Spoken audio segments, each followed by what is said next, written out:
Hey up everyone, Magpie Gaming here, I hope you're all doing well. So in this question I'm going to try and answer that burning question that is on the lips of maybe a few people. And that is the Scav box really worth the upgrade in the hideout? So I did a little baseline test with the Scav box. For those that don't know what the Scav box is, it's basically a part of your hideout that you can upgrade to. Once you have it unlocked, you're able to send a Scav out to retrieve various items for you. So they will go out, spend a couple of hours looking, and then they will come back and bring you basically a lottery of items. You don't get to pick where they go or what they pick up, you'll just get what you're given basically. There's 4 different tiers that you can choose. There's $100, $6,000, and then it was $65,000 that you could pay to send your Scav out, but they changed that to $70,000, and then you can pay them in Fierce Hatchling Moonshine as well if you have access to that. So the idea is that each tier the Scav will spend a little bit longer out and will bring you more expensive items back. At least that's the idea, but it doesn't quite work like that at the moment.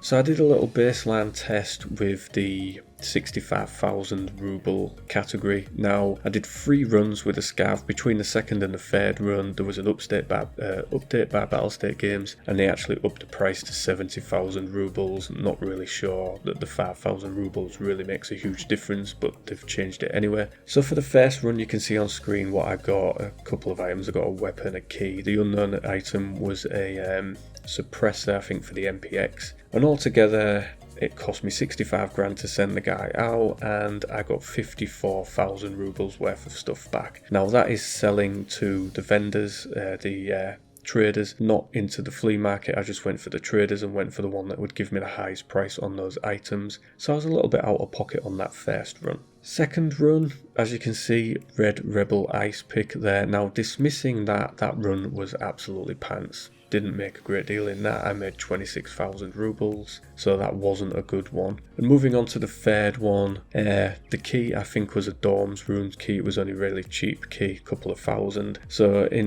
out of that I made just short of 36,000 rubles. So for the 3 runs the total cost was 200,000 rubles, and the total gained back selling to the traders was 117,000 rubles. So I was out, I was out of pocket quite a bit. But then the Red Rebel Ice Pick was picked up, which at the time of doing that run was selling for around 1.8 million rubles. So I would more than have made my money back if I'd have sold that. Now I decided to keep that, and that's wherein the issue lies.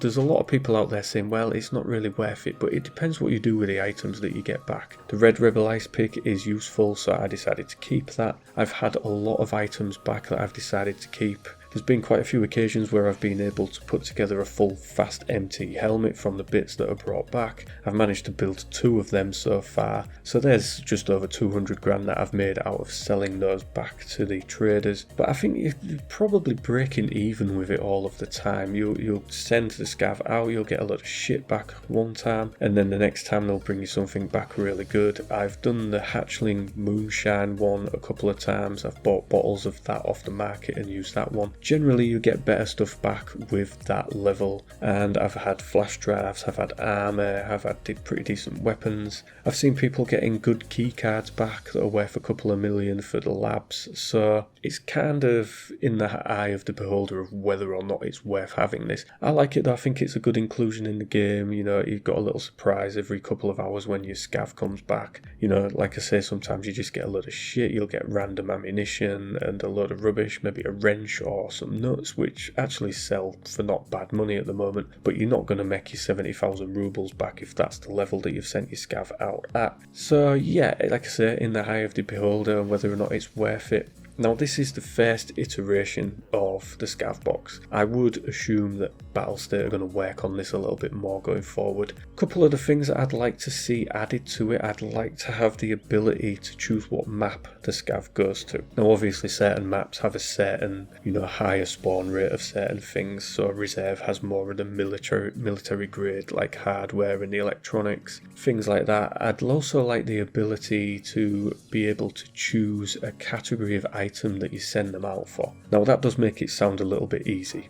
I want you to go to Shoreline and hunt for keys. But with that, Alan, to add in the risk and reward, you would have to go with the caveat that if you was to select a map and a category, then there's the chance that your Scav could get killed. whilst he's out looking for them. Now at the moment, any of these 4 categories, your scav is guaranteed to come back. There are no issues with them being injured out in the wild. But if you was to add that caveat in, then yeah, it would add a more risk and reward kind of thing into it. I'd also like to see maybe a sliding scale. So you could maybe slide one scale to say, all right, I want to pay you 500,000 rubles and I want to send you out for 8 hours. Let's see what you come back with. But again, with a caveat that he could maybe be killed and you would lose all of that money. I think that's maybe something that could make this a little bit better and maybe a little bit more appealing to people to use. But yeah, that's just my ideas and my opinions. So I'd like you guys to let me know down in the comment section what you think of the Scav box, what experiences have you had with it. Have you had complete trash coming back all the time? Have you had any of those big ticket items coming back? Let me know in the comment section down below. And as always, ladies and gentlemen, thank you very much for watching and listening. Don't forget to like, share, subscribe, and I'll catch you in the next one.